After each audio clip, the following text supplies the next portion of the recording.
The legend of Korra is the definition of bruh, and I'm gonna tell you why. So I love The Last Airbender, and it still to this day is one of my favorite cartoons of all time. So when The Legend of Korra was announced, I was excited but worried. I wanted more Avatar, but I also didn't want it to be bad. I watched the first season and then I was like, okay, that was pretty good. And then I forgot the series until it came out on Prime Video, and boy do I have a lot to say. So after watching the first season, I am very conflicted. So the first few episodes are pretty good.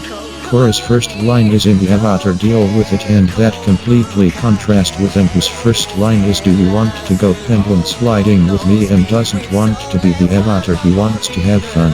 Korra has a massive ego and she thinks she can do whatever she wants because she is the Avatar. I have a ton of stuff to say about the climax of this season. There are some spoilers in this part of the video, so stop watching to avoid spoilers.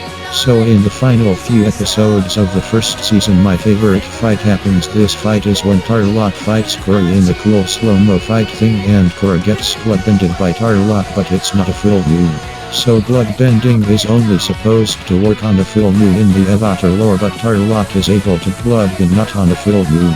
This would have been fine if we would have been told earlier that there was the full moon, or if we had an establishing shot looking up at the moon, but no, we had Korra tell us that it's not a full moon. Next we got the reveal of Amun being Tarlok's long-lost brother, and that Amun taking away people's bending is just some weird form of bloodbending. So this was a cool reveal, I wasn't really expecting them to be related. Then Tarlok asks for forgiveness, and it's like, bruh, you just kidnapped the Avatar and lied about it. So telling us your origin story isn't going to pardon you from all your crimes. The show frames it like we're supposed to be sad for him because he got his bending taken away. He deserved it, he deserved to get his bending taken away. Then after Korra tries to tell all the equalist that Amun is a waterbender, Amun takes off his mask and reveals a ton of burns. So then Korra and Amun fight, and Amun takes away Korra's bending, and I was like, wow, they actually did it. But then Korra learns airbending and throws Amun out the window, and he falls in the water and his makeup falls off, and everyone is like, oh my god. So Amun runs off with Tarlok, and Korra can only airbend now.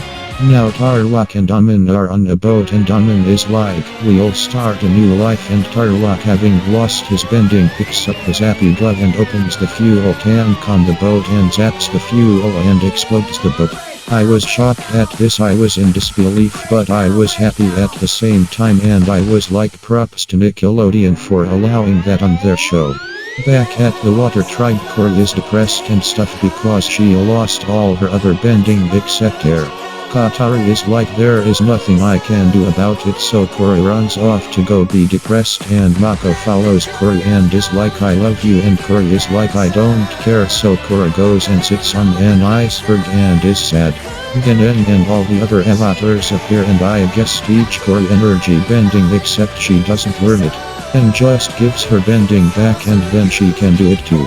So at this point I'm just confused because this entire plot arc is resolved in an episode and a half. That's not character growth, that's Korra getting handed stuff on a silver platter like she always has. We're supposed to believe that Korra has changed and that she has unlocked the spiritual side of bending, but she hasn't, she is still the same person. A little fanfic here, but what I think what should have happened is that Korra should have tried to kill herself to continue the Avatar cycle, but Ulan, that's too dark for Nickelodeon. Bruh, the main villain just got blown up along with the secondary villain, and the secondary villain is the one who blew up the boat knowing he would die. So if Korra were to try to commit suicide and Mao saved her, that would be Korra recognizing that she has an obligation as the Avatar to be selfless and not brash.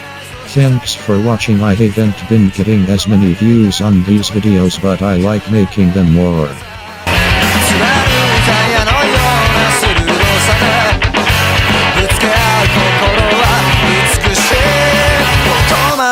Chance